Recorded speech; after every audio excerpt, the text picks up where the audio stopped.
नमस्कार दोस्तों, कविता Yadav YouTube channel पर आप सभी का स्वागत है। संपूर्ण हिंदी विषय की तैयारी को आगे बढ़ाते हुए टीजीटी पीजीटी परीक्षाओं को ध्यान में रखते हुए आज की क्लास के अंतर्गत हम करने वाले हैं हिंदी साहित्य का आधुनिक काल। और हिंदी साहित्य के आधुनिक काल में हम कर रहे हैं छायावाद युग को। तो छायावाद युग के अंतर्गत हम छायावाद युग के प्रमुख कवियों के संबंध में हम महत्वपूर्ण तथ्य देखेंगे जो कि परीक्षाओं में पूछे जाते हैं। टीजीटी पीजीटी परीक्षाओं या एनटीए नेट की परीक्षाओं या कोई और अन्य परीक्षाओं जिसमें हिंदी साहित्य से संबंधित प्रश्न पूछे जाते हैं। आप सभी को पता है छायावाद युग एक जो है महत्वपूर्ण युग रहा है। और इससे संबंधित जो ये 4 प्रमुख कवि हुए हैं छायावाद युग के, जयशंकर प्रसाद, सुमित्रानंद पंत, सूर्यकांत त्रिपाठी निराला और महादेवी वर्मा, इन सभी कवियों से संबंधित कोई ना कोई तथ्य अवश्य ही परीक्षाओं में पूछे जाते हैं। तो इसी को ध्यान में रखते हुए आज की क्लास में हम छायावाद युग से संबंधित 2 कवियों के संबंध में उन सभी महत्वपूर्ण तथ्यों को देखेंगे जो कि परीक्षा की दृष्टि से अति महत्वपूर्ण है, अर्थात परीक्षाओं में पूछे जाते हैं। लगभग सभी तथ्य को हमने यहाँ पर लिया है और एक दो तथ्य हमारे अगर कोई रह भी जाता है इम्पोर्टेंट तथ्य है तो वो प्रश्न उत्तरों के माध्यम से हम कंप्लीट कर लेंगे। तो आज की क्लास की शुरुआत कर लेते हैं जयशंकर प्रसाद से। तो जयशंकर प्रसाद और सुमित्रानंद पंत, इन 2 कवियों से संबंधित सभी महत्वपूर्ण तथ्यों को पढ़ने वाले हैं। इनसे संबंधित रचनाएं, इनसे संबंधित इनका जन्म, मृत्यु काल, उन रचनाओं से संबंधित और अन्य महत्वपूर्ण तथ्य या अन्य विद्वानों के अनुसार कहे गए उनके संबंध में कोई और तथ्य जो कि परीक्षाओं की दृष्टि से अति महत्वपूर्ण है। तो देख लेते हैं कौन छायावाद का जनक रहा है, कौन प्रकृति का चितेरा रहा है। इस प्रकार से जो है इनके संबंध में जो जो महत्वपूर्ण बिंदु बनते हैं परीक्षा की दृष्टि से तो देख लेते हैं। सबसे पहले देख लेते हैं जयशंकर प्रसाद के संबंध में। तो जयशंकर प्रसाद जी का जन्म की बात करें तो इनका जन्म 1889 ईस्वी में संगुनी साहू नामक प्रसिद्ध एक संपन्न घराने में हुआ। कई बार परीक्षाओं में पूछा जाता है जयशंकर प्रसाद जी का संबंध किस घराने से रहा है, तो संगुनी, ये आपको ध्यान रखना है। और जन्म स्थान रहा है इनका काशी। मृत्यु काल रहा है इनका 1937 ईस्वी। मात्र 48 वर्ष की अल्पायु में ही इनकी मृत्यु हो गई थी, यानी छोटी सी आयु रही है, केवल 48 वर्ष की आयु में ही इनकी मृत्यु हो गई। जिस प्रकार से भारतेंदु जी की केवल 35 वर्ष की आयु में ही जो है उनकी मृत्यु हो गई थी, इसी प्रकार जयशंकर प्रसाद जी की भी जो केवल 48 वर्ष की आयु में ही इनका देहांत हो गया था। उसके बाद देख लेते हैं ये छायावाद के प्रवर्तक माने जाते हैं। जयशंकर प्रसाद को छायावाद का प्रवर्तक माना जाता है और छायावाद का ब्रह्मा भी इन्हें कहा जाता है। छायावाद का ब्रह्मा किसे कहा जाता है, छायावाद का जो है विष्णु किसे कहा जाता है, छायावाद का महेश या रुद्र नाम किसे दिया गया है छायावाद कवियों के अंतर्गत, या फिर छायावाद के अंतर्गत जो है शक्ति या दुर्गा किसे कहा जाता है। ये सभी तथ्य परीक्षाओं में पूछे जाते हैं। तो ब्रह्मा कहा जाता है जयशंकर प्रसाद को, विष्णु कहा जाता है सुमित्रानंद पंत को, महेश या रुद्र कहा जाता है सूर्यकांत त्रिपाठी निराला को, शक्ति या दुर्गा कहा जाता है महादेवी वर्मा को। इस प्रकार आप लोगों को ये सभी तथ्य याद रखने हैं। उसके बाद देख लेते हैं ये कौन जयशंकर प्रसाद जी कलाधर नाम से ब्रज भाषा में रचना कार्य करते थे। पहले वे जो है जब ब्रज भाषा में जब वे रचनाएं करते थे जयशंकर प्रसाद जी, तो वे किस नाम से करते थे, कलाधर। कलाधर है भाई, ये घर नहीं है, कलाधर नाम से जो है ब्रज भाषा में ये रचनाएं करते थे। कई बार परीक्षाओं में पूछा जाता है। और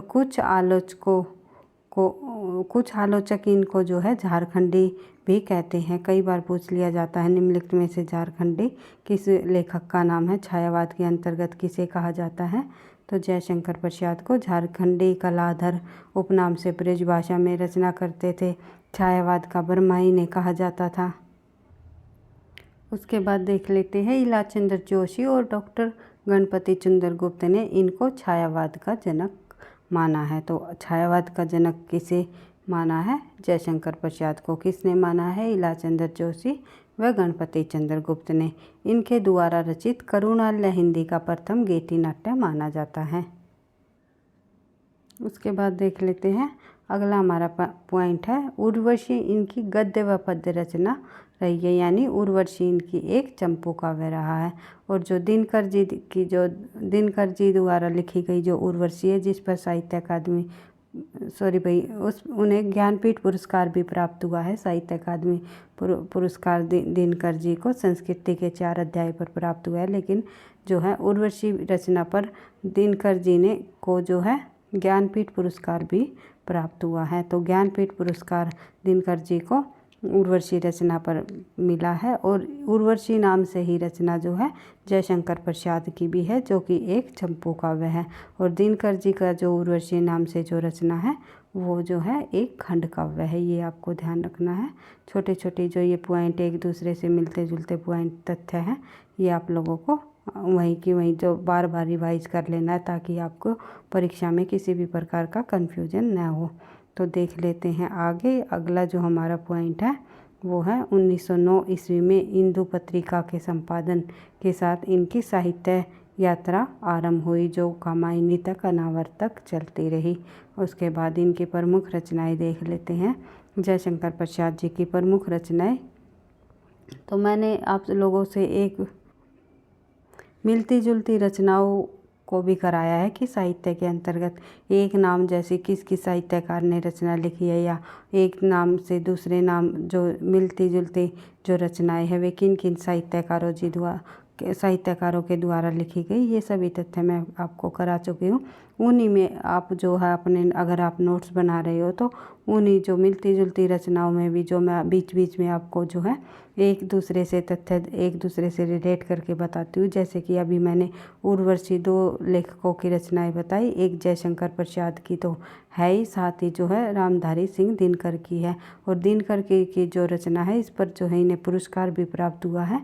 ये ज़्यादा इम्पोर्टेंट है दिनकर की। कई बार परीक्षाओं में जो है दिनकर की ही रचना को उर्वशी को पूछा जाता है, ये किस प्रकार की रचना है, ये किस लेखक की रचना है। तो जयशंकर प्रसाद और दिनकर में से आप लोगों को ऑप्शन में एक ही मिलेगा, तो आपको कंफ्यूज नहीं होना है। अगर ये डायरेक्ट ये पूछ लिया जाए उर्वशी जो है चंपू काव्य किसका है, तो आपको जयशंकर प्रसाद को ही लगाना है, क्योंकि दिनकर का जो ये एक खंड काव्य है, चंपू काव्य नहीं है। इस प्रकार हर एक तथ्य को समझ के साथ करते हुए चलना है। तो देख लेते हैं प्रमुख रचनाएं जयशंकर प्रसाद जी की। तो सबसे पहले देख लेते हैं प्रेम पथिक 1905-1913। यह रचना 1905 ईस्वी में ब्रजभाषा में लिखी, लेकिन बाद में 1913 में खड़ी बोली में इसे रूपांतरित कर दिया गया था। खड़ी बोली में कब किया था?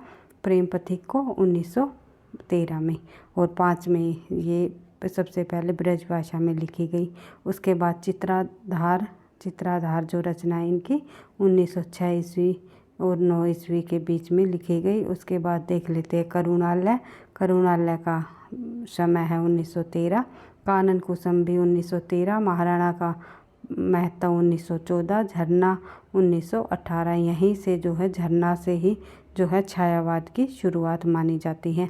और आंसू 1925, लहर 1933, कमायनी 1935। उसके बाद देख लेते हैं आगे प्रसिद्ध कविताएं। जयशंकर प्रसाद जी की प्रसिद्ध कविताएं कौन कौन सी रही? सबसे पहले उर्वशी, जो कि इनका एक चंपू काव्य है 1909 ईस्वी। फिर है वन मिलन नहीं भाई, ये वन मिलन है, ये थोड़ा टाइपिंग मिस्टेक है। वन मिलन ये आपको ध्यान रखना है। आई होप आप समझ रहे होंगे। और भाई आपको वीडियो पसंद आती है, लगता है परीक्षाओं के लिए आपके लिए ये मददगार साबित होगी, तो प्लीज़ वीडियो को आप लाइक कर दिया करो। और कमेंट बॉक्स में मुझे ये भी बताया करो कि आपको वीडियोस कैसी लगी, या किसी भी प्रकार का कोई डाउट हो या किसी और अन्य टॉपिक पर आप वीडियोस चाहते हो तो आप कमेंट बॉक्स में लिख करके मुझे सजेस्ट कर सकते हो। मैं ज़रूर आपके कमेंट बॉक्स के अनुसार ही जो भी आगे की वीडियोस लाने की पूरी कोशिश करूँगी। और अधिक से अधिक प्रश्नों का अभ्यास तो हम कर ही रहे हैं अपनी परीक्षाओं के लिए, तो अधिक से अधिक प्रश्नों का अभ्यास करते हुए हमारे चैनल पर हिंदी विषय से संबंधित संपूर्ण हिंदी की तैयारी को हम आगे बढ़ा रहे हैं, क्योंकि आप सभी को पता है निरंतर अभ्यास ही सफलता का राज है। तो इसी उद्देश्य के साथ कर लेते हैं जयशंकर प्रसाद जी की प्रमुख कविताएं। तो देख लेते हैं उर्वशी, वन मिलन, उसके बाद प्रेम राज्य 1909, अयोध्या का उद्धार 1910, शोकोच्छ्वास 1910, वब्रू वाहन जो है 1911। ये भी वह है भाई, वह नहीं है, वह नहीं है, वह है। उसके बाद देख लेते हैं कल्पना सुख 1909, विदाई 1909, नीरव प्रेम है भाई, ये नीरव प्रेम 1909 और विसर्जन जो है 1909। जयशंकर प्रसाद की प्रमुख रचनाओं के संबंध में विशेष तथ्य हैं और देख लेते हैं, जैसे कि चित्राधार के अंतर्गत कौन कौन से ऐसे महत्वपूर्ण बिंदु रहे जो परीक्षा की दृष्टि से महत्वपूर्ण है। तो 1906 से 1909 के बीच में ये प्रकाशित की गई। इसमें जो है प्रसाद ने प्रारंभिक जीवन के विविध पत्र पत्रिकाओं में छपी कविताओं को संकलित किया गया। इसके 2 संस्करण प्राप्त थे। प्रथम संस्करण के ब्रजभाषा व खड़ी बोली दोनों में रचित है कविताओं का संकलन रहा और द्वितीय संकलन के अंतर्गत केवल जो है ब्रजभाषा में रचित कविताओं का संकलन किया गया। उसके बाद देख लेते हैं विषय वस्तु की दृष्टि से इनमें 4 प्रवृत्तियाँ पाई जाती है। तो इनमें जो है विषय वस्तु की दृष्टि से जो 4 प्रवृत्तियाँ कौन कौन सी पाई जाती हैं, इनकी रचना चित्राधार के अंतर्गत ये आपको बताना है।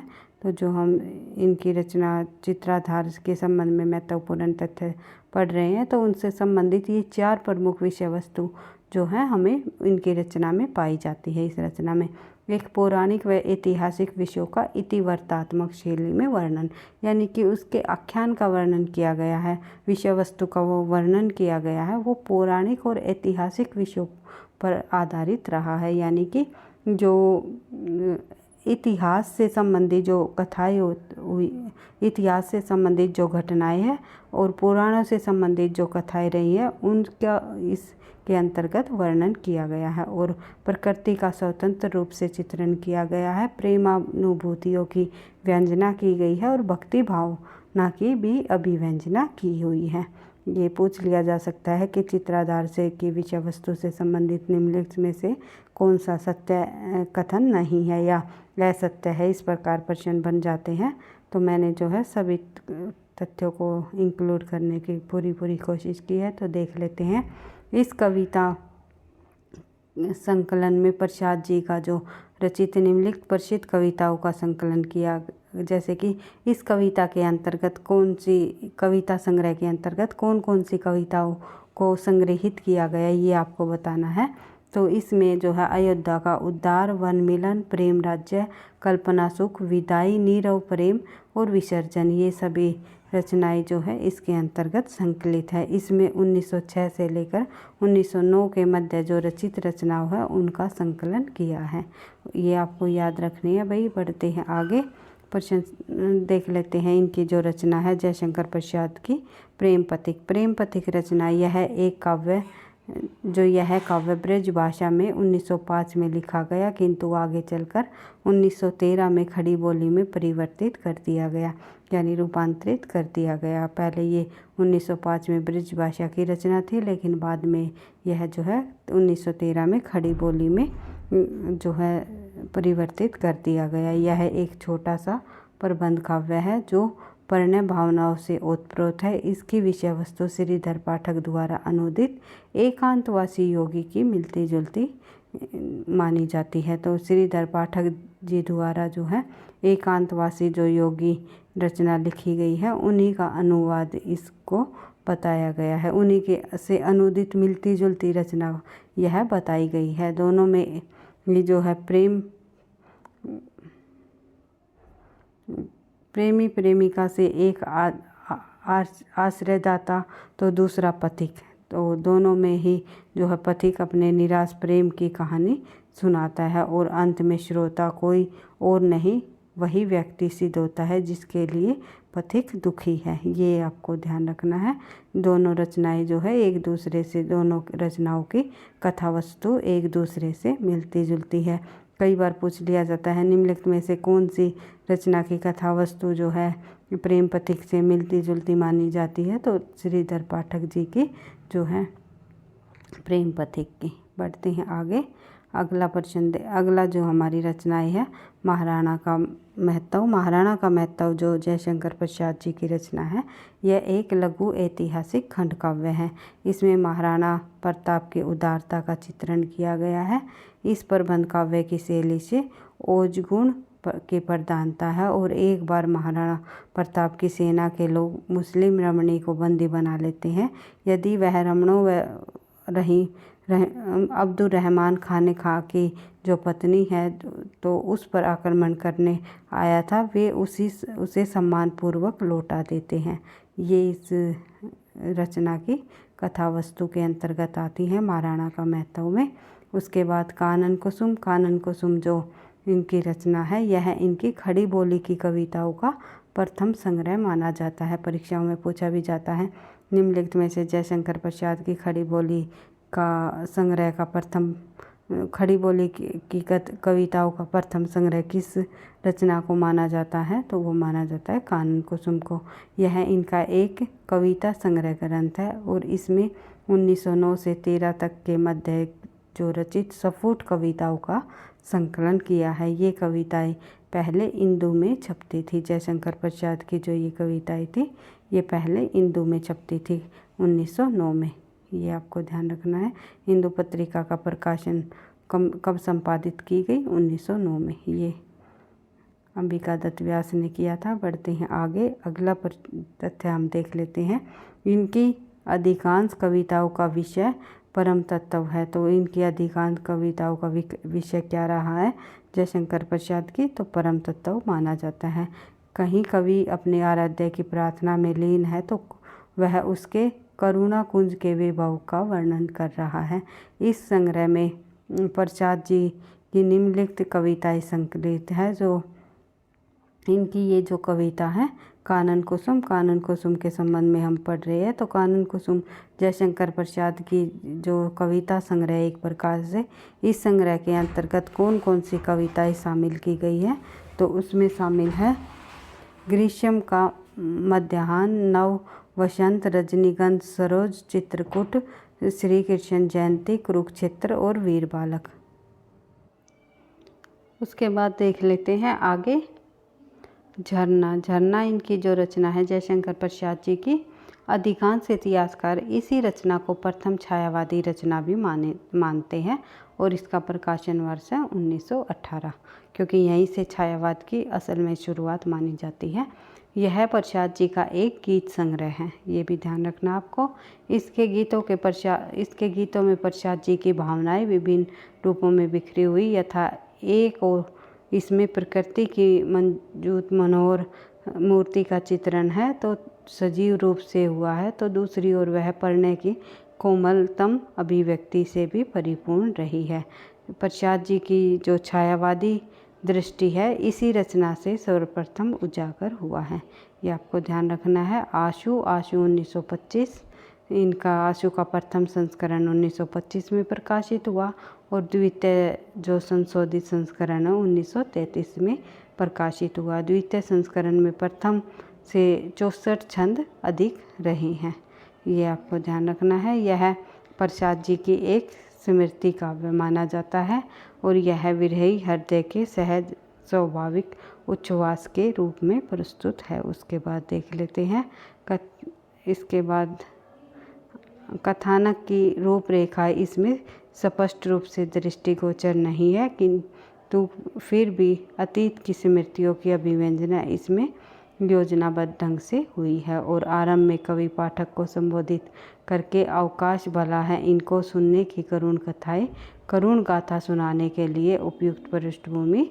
तैयार करता है। अगर ये पंक्ति आ जाए, ये पूछ ली जाए तो ये किस कविता के अंतर्गत कहा है, ये पंक्तियाँ है लेखक की, तो इनकी जो रचना है आशु जयशंकर प्रसाद की, वहाँ से ली गई है। बढ़ते हैं आगे, अगला जो हमारी रचना है जयशंकर प्रसाद जी की वो है लहर।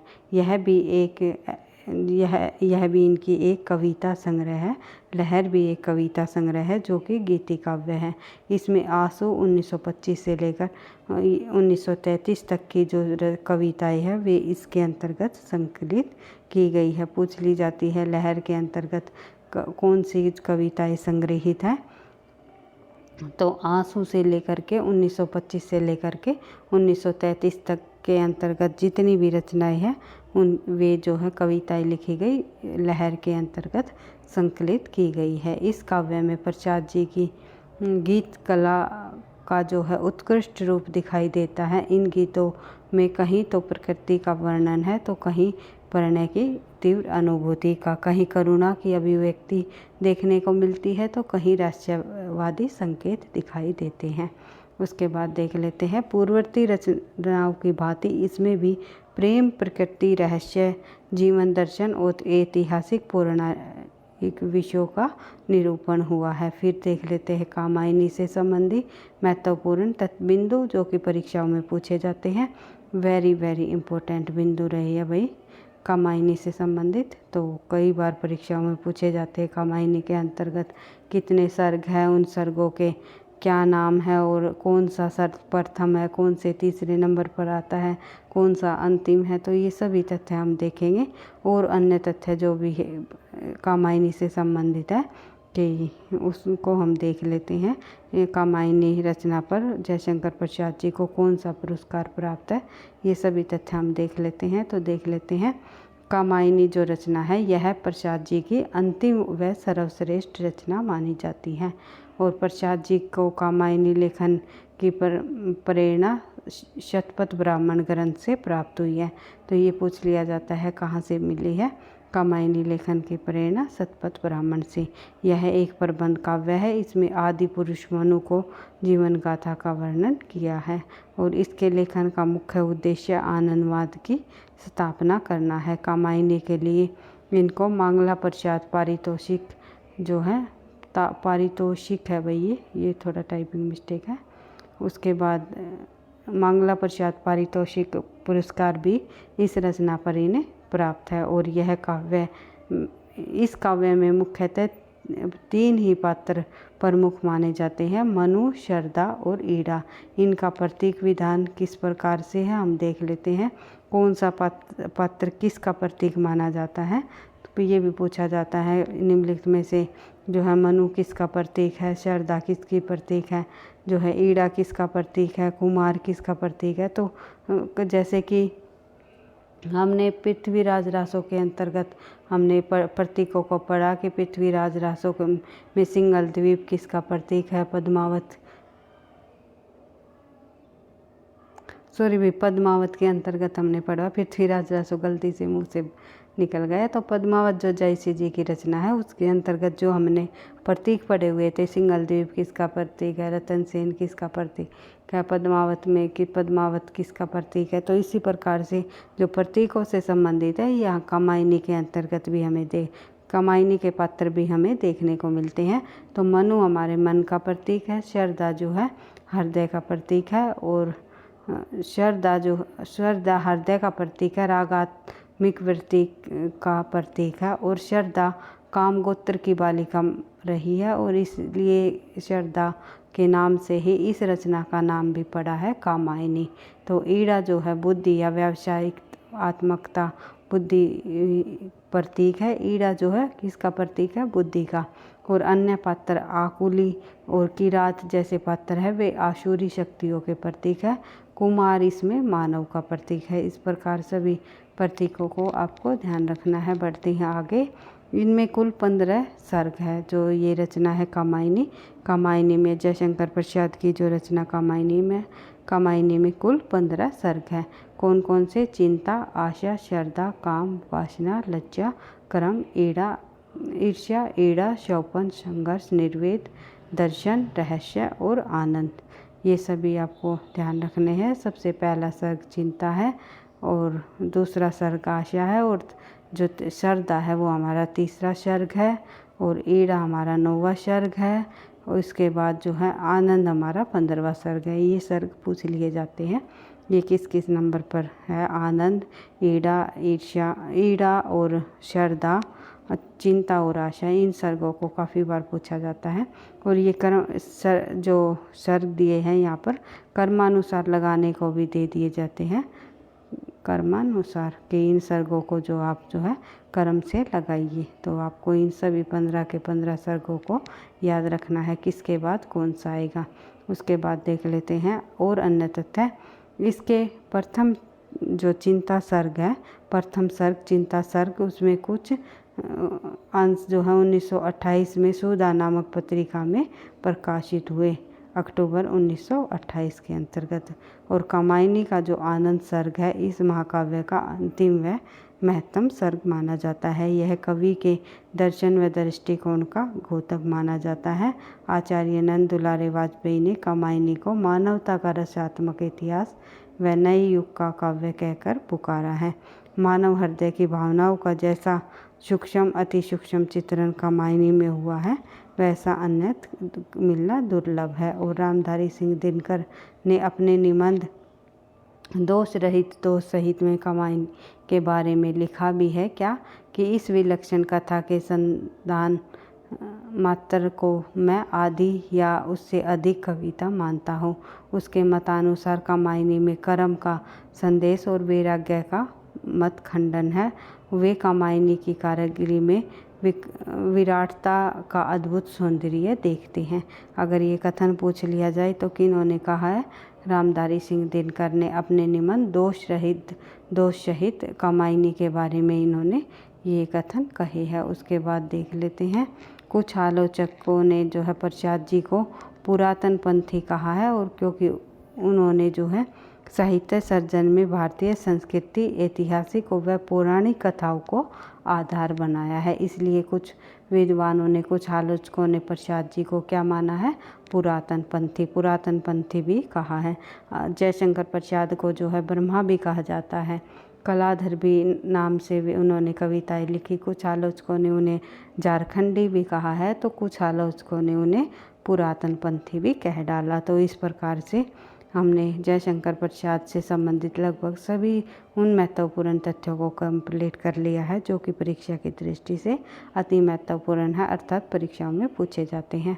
तो आप इनको बार बार रिवाइज कर सकते हो। वीडियो को की स्पीड आप जो है थोड़ी सी बढ़ा सकते हो ताकि आपके तथ्य जल्दी से कंप्लीट हो जाए। परीक्षा तक हम जो है मैराथन क्लास के माध्यम से लगभग सभी उन महत्वपूर्ण बिंदुओं को करने की कोशिश करेंगे हिंदी साहित्य के अंतर्गत जो परीक्षा की दृष्टि से अति महत्वपूर्ण अर्थात परीक्षाओं में पूछे जाते हैं। और आप लोगों का सपोर्ट मेरे लिए बहुत ही, मुझे मतलब आप लोगों का सपोर्ट चाहिए ताकि मैं अधिक से अधिक आपके लिए मैराथन क्लास लेकर के आ सकूं, क्योंकि प्रश्नों की क्लास तो हमारी निरंतर अभ्यास के साथ चली रही है।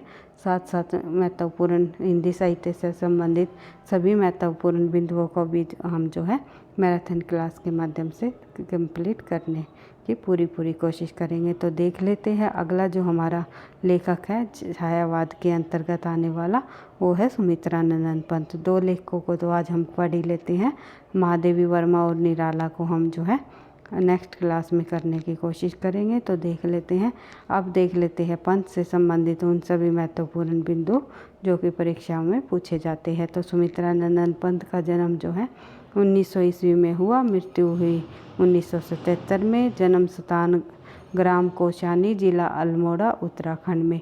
इनका मूल नाम है गोसाई दत्त इनका मूल नाम रहा भाई सुमित्रानंद पंत का, ये आपको ध्यान रखना है। प्रकृति के कोमल पक्ष का अत्यधिक वर्णन करने के कारण इनको प्रकृति का सुकवि भी कहा जाता है। प्रकृति के चितेरे कवि, प्रकृति का सुकवि कवि छायावाद के अंतर्गत सुमित्रानंद पंत को कहा जाता है। और देख लेते हैं आगे, इसमें सूक्ष्म कोमल कल्पना के लिए अधिक प्रसिद्ध है। मूर्त पदार्थों के लिए अमूर्त उपमान की परंपरा पंत जी के द्वारा ही प्रारंभ हुई मानी जाती है।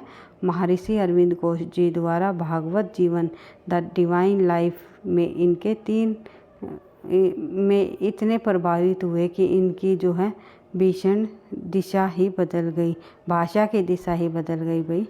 ये आएगा, ये यहाँ पर टाइपिंग मिस्टेक हो गया। तो उसके बाद देख लेते हैं आगे, सुमित्रानंद पंत राम के छोटे भाई लक्ष्मण को कहा जाता है। सुमित्रानंद किसे कहा जाता है? सुमित्रा के पुत्र यानी राम के छोटे भाई लक्ष्मण को कहा जाता है। उसके ये आता है कुछ लोग इन्हें रावणार्जुन भी कहते हैं। रावणार्जुन भी इनका दूसरा नाम है। ये इनको छायावाद का विष्णु भी कहा जाता है।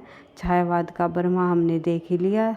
छायावाद का ब्रह्मा जो है जयशंकर प्रसाद को कहा जाता है और छायावाद का विष्णु जो है सुमित्रानंदन पंत को कहा जाता है। ये आपको ध्यान रखना है। उसके बाद रोला इनका प्रिय छंद माना जाता है। पंत जी का अगर प्रिय छंद पूछ लिया जाए तो रोला। छायावाद का घोषणा पत्र यानी मैनिफेस्टो पंत जी द्वारा रचित पल्लव की भूमिका को छायावाद का घोषणा पत्र या मैनिफेस्टो कहा जाता है। यानी छायावाद का घोषणा पत्र सुमित्रानंदन पंत की रचना पल्लव को माना जाता है। उसके बाद देख लेते हैं पंत की सर्वप्रथम कविता कौन कौन सी मानी जाती है। सबसे सर्वप्रथम कविता पंत की गिरजे का घंटा 1916 में प्रकाशित हुई और नंद दुलारे वाजपेयी को इनको जो है छायावाद का प्रवर्तक भी मानते हैं। नंद दुलारे वाजपेयी इनको जो है यानी कि पंत जी को छायावाद का प्रवर्तक किसने माना। पंत जी को छायावाद का प्रवर्तक माना है नंद दुलारे वाजपेयी ने और इला चंद्र जोशी ने जयशंकर प्रसाद को माना। इस प्रकार से अलग अलग विद्वानों ने छायावाद का प्रवर्तक अलग अलग कवियों को माना है। आप लोगों के मैंने जो है एक क्लास के अंतर्गत आपको कराया भी है कि किस विद्वान ने छायावाद का प्रवर्तक किसे माना है।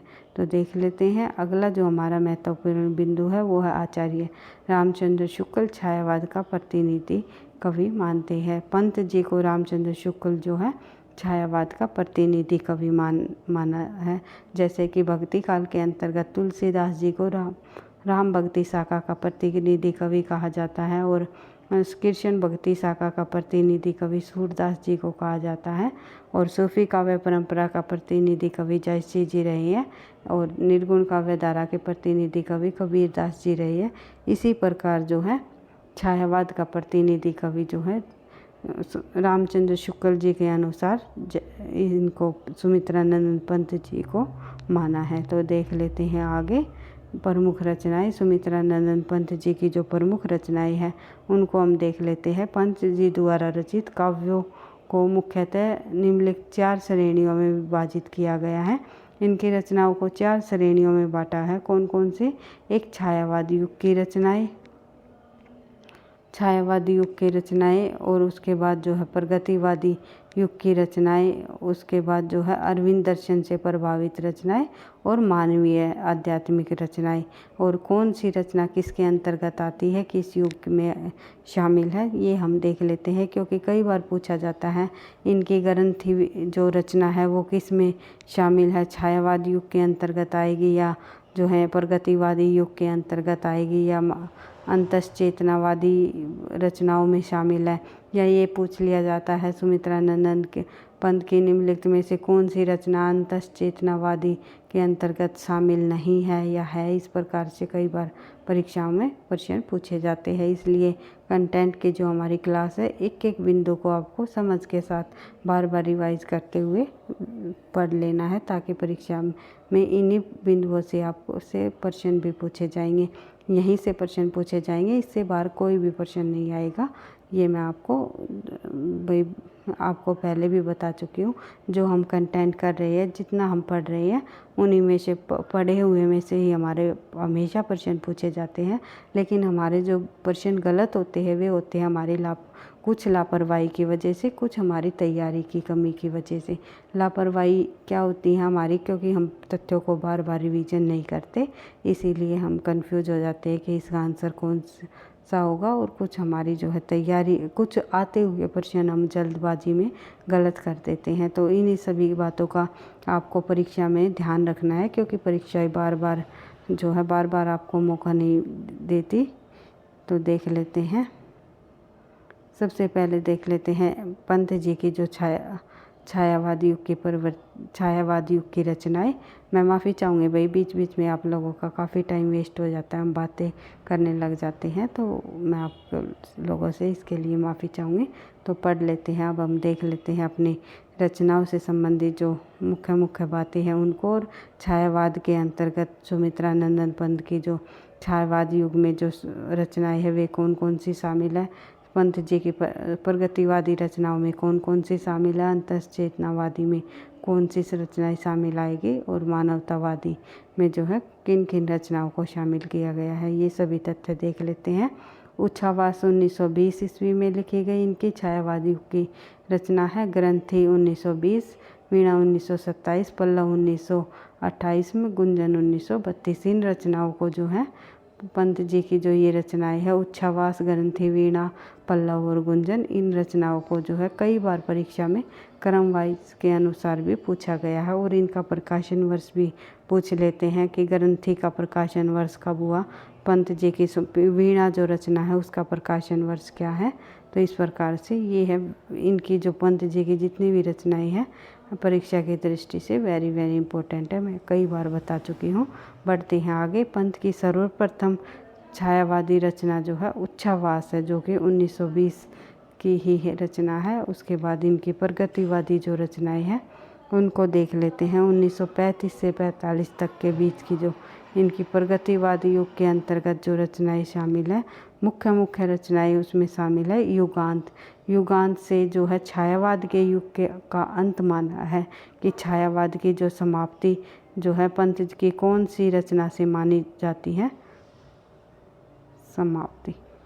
ये कई बार परीक्षाओं में पूछा जाता है। तो युगांत इनकी जो रचना है इसमें छायावाद की समाप्ति मानी है और प्रगतिवाद का आरंभ माना है। प्रगतिवाद की जो है शुरुआत मानी है युगांत रचना से। ये दो तथ्य आपको ध्यान रखने हैं। इससे संबंधित 1936 की ये रचना है और युगवाणी जो रचना है इनकी वो है 1939। फिर है ग्राम्या 1940। फिर उसके बाद अरविंद दर्शन से, ये तीनों रचनाएं इनकी प्रगतिवादी रचनाएं रही है।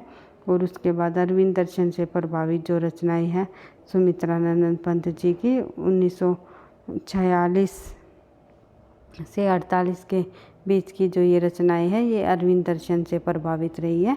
एक है स्वर्ण किरण 1947, स्वर्ण धूलि 1947, युगांतर 1948 और युगपथ 1948। इन रचनाओं को भी आपको ध्यान रखना है, पूछ लिया जाता है निम्नलिखित में से पंत जी की कौन सी रचना अरविंद दर्शन से प्रभावित है। तो इन चारों रचनाओं के नाम आपको ध्यान रखना है, स्वर्ण किरण, स्वर्ण धूलि, युगांतर और युगपथ। उसके बाद देख लेते हैं आगे इनकी जो मानवतावादी रचनाएं है, आध्यात्मिक रचनाएं, उनको भी देख लेते हैं। 1949 ईस्वी के बाद में जो है नव मानवता युग का आरंभ हो चुका था। तो उनके अंतर्गत जो रचनाएं लिखी गई पंत जी द्वारा वे हम देख लेते हैं।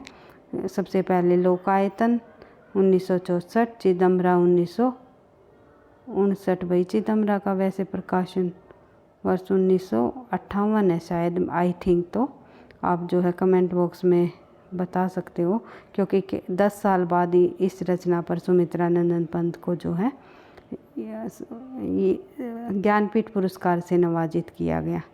ज्ञानपीठ पुरस्कार सबसे पहले जो है सुमित्रानंद पंत को हिंदी के अंतर्गत जो है 1968 ईस्वी में ज्ञानपीठ पुरस्कार दिया गया। और जो है 1958 की ये रचना है। ये शायद टाइपिंग मिस्टेक है या फिर किसी जहाँ से मैंने लिया है तो वहाँ पे ये इंक्लूड था, तो इसलिए आप कमेंट बॉक्स में इसका जो सही प्रकाशन वर्ष आप बता सकते हो। ये आपके लिए होमवर्क है, क्योंकि मैं हर रोज़ जो है एक ना एक प्रश्न अवश्य ही पूछती हूँ आपके लिए कमेंट बॉक्स के अंतर्गत आंसर देने के लिए, लेकिन आप लोग जो है आंसर नहीं देते। तो बढ़ते हैं आगे, देख लेते हैं अगला प्रश्न हमारा, वो है पतझड़। फिर है अभिषिक्ता और रजत शिखर 1951, समाधिता जो है। उसके बाद फिर पो फटने से पहले, शशि की तरी, कला और बूढ़ाचार, वेरी इंपॉर्टेंट रचना रही है इसकी, 1959 की। फिर हातिमा 1955, फिर है वापी 1957। तो इस प्रकार से सुमित्रानंद पंत की मानवतावादी रचनाएं भी देख ली हमने, अरविंद दर्शन से प्रभावित भी और प्रगतिवादी रचनाएं भी, साथ ही जो है छायावादी रचनाएं। 4 भागों में बांटा गया इनकी रचनाओं को। देख लेते हैं रचनाओं से संबंधित पंत जी के और अन्य महत्वपूर्ण तथ्य कौन कौन से रही है, देख लेते हैं, जल्दी जल्दी रिवाइज कर लेते हैं। रचनाओं के संबंध में विशेष तथ्य है, पंत जी भाषा के परिचित बहुत सचेत थे। उसके बाद देख लेते हैं पंत जी की रचनाएं जो भी है उनको हम और कर लेते हैं, देख लेते हैं। पंत जी भाषा के बहुत ही सचेत थे। भाषा के प्रति वे बहुत सचेत कवि माने जाते हैं। इनकी रचनाओं की प्रकृति की जादूगरी उनकी भाषाओं से ही अभिव्यक्त हमें होती दिखाई देती है। स्वयं पंत जी चित्र भाषा यानी बिंबात्मक भाषा की संज्ञा देते हैं। अपनी भाषा को वे क्या कहते हैं, चित्रात्मक भाषा या बिंबात्मक भाषा मानते हैं। उनकी आरंभिक रचनाएं जैसे कि वीणा और पल्लव में प्रकृति प्रेम और रहस्यवादिता की प्रधानता है, जबकि ग्रंथि और गुंजन में इनकी नारी प्रेम की अभिव्यक्ति हुई है। एक तरफ वीणा का कवि है तो दूसरी ओर जो है प्रकृति का मधुर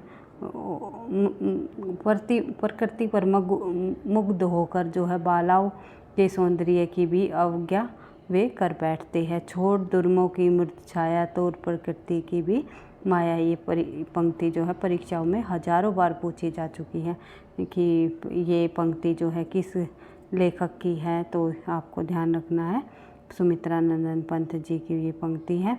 बाले तेरे बाल जाल में कैसे मैं उलझा हूँ लोचन। तो इस प्रकार से इस पंक्ति को आपको ध्यान रखना है। इसका काव्य जो है क्षितिज 1916 ईस्वी से 1977 तक जो है फैला है। उसके बाद दूसरी तरफ गुंजन का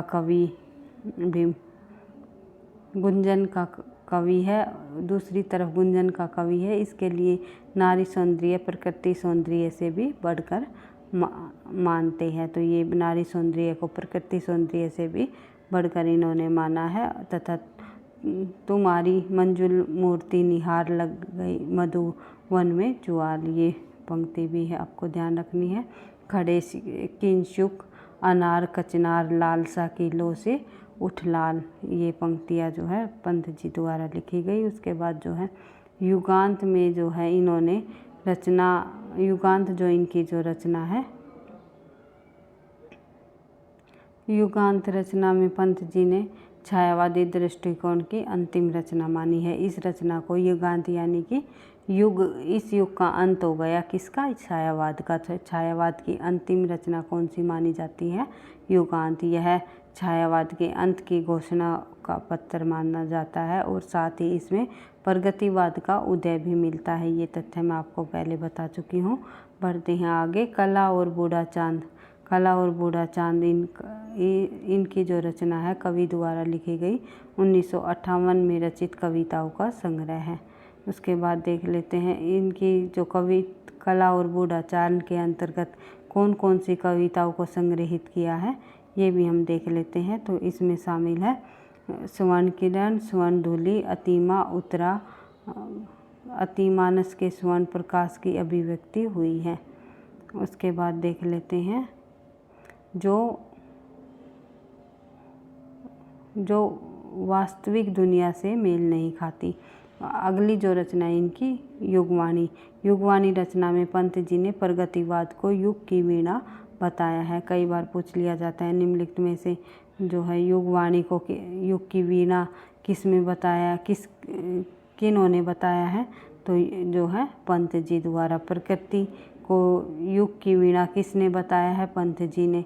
किस रचना के अंतर्गत, युगवाणी में। तो इस प्रकार तथ्य पूछे जाते हैं। तो इसके बाद देख लेते हैं इन्होंने हरिवंश राय बच्चन के सहयोग से खादी और फूल शीर्षक से कविता भी लिखी है। पंत जी ने जो है, पंत जी और हरिवंश राय बच्चन की जो एक सहयोग से लिखी जाने वाली जो रचना है उसका नाम है खादी और फूल। इम्पोर्टेंट तथ्य है भाई, ये कई बार परीक्षाओं में पूछा गया है। उसके बाद पंत जी की लोकायतन रचना के संबंध में हम कुछ महत्वपूर्ण तथ्य देखेंगे। तो देख लेते हैं लोकायतन, यह पंत जी द्वारा रचित सर्वश्रेष्ठ रचना मानी जाती है।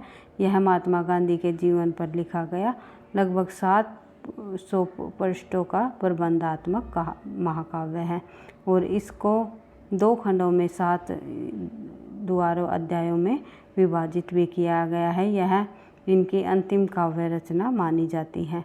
ज्ञान प्राप्त जो इस रचना पर सुमित्रानंदन पंत जी को जो है किन किन रचनाओं पर पुरस्कार प्राप्त हुआ है ये और देख लेते हैं। चिदम्बरा पर मैंने आपको बताया ही था, 1968 ईस्वी में इन्हें ज्ञानपीठ पुरस्कार प्राप्त है और हिंदी साहित्य का प्रथम ज्ञानपीठ पुरस्कार इसी रचना पर दिया गया है। और किस कवि को दिया गया है, वो दिया गया है सुमित्रानंद पंत जी को। उसके बाद लोकायतन जो इनकी रचना है, काव्य के लिए ये सोवियत भूमिलैंड पुरस्कार से नवाजित किया गया है। कला और बूढ़ा चांद जो इनकी रचना है, इस पर इनको जो है साहित्य अकादमी पुरस्कार प्राप्त है 1960 ईस्वी में। इस प्रकार से तीन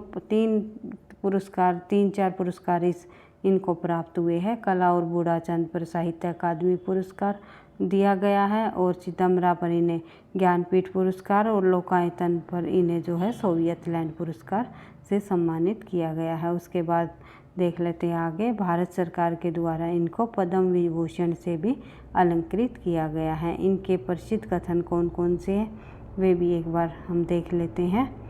हमें भाषा नहीं राष्ट्रभाषा की आवश्यकता है, पुस्तकों की नहीं मनुष्यों की भाषा, जिसमें हंसते रोते खेलते कूदते लड़ते गिले मिलते सांस लेते और रहते, जो हमारे देश की मानसिक दशा का मुख दिलाने के लिए आदर्श हो सके। अगर ये कथन पूछ लिया जाए तो आपको ध्यान रखना है पंत जी का है। तो इस प्रकार से इन पंत जी और जयशंकर प्रसाद से संबंधित हमने सभी महत्वपूर्ण बिंदुओं को कर ही लिया है।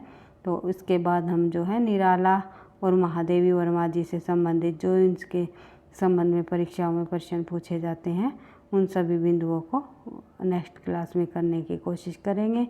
भाई वीडियो आपको पसंद आई, लगता है कहीं ना कहीं परीक्षाओं के लिए आपके लिए ये मददगार साबित होगी, तो प्लीज़ वीडियो को आप लाइक कर दिया करो, क्योंकि आपके एक लाइक और कमेंट से ही मुझे नेक्स्ट क्लास बनाने का मोटिवेशन भी मिलता है।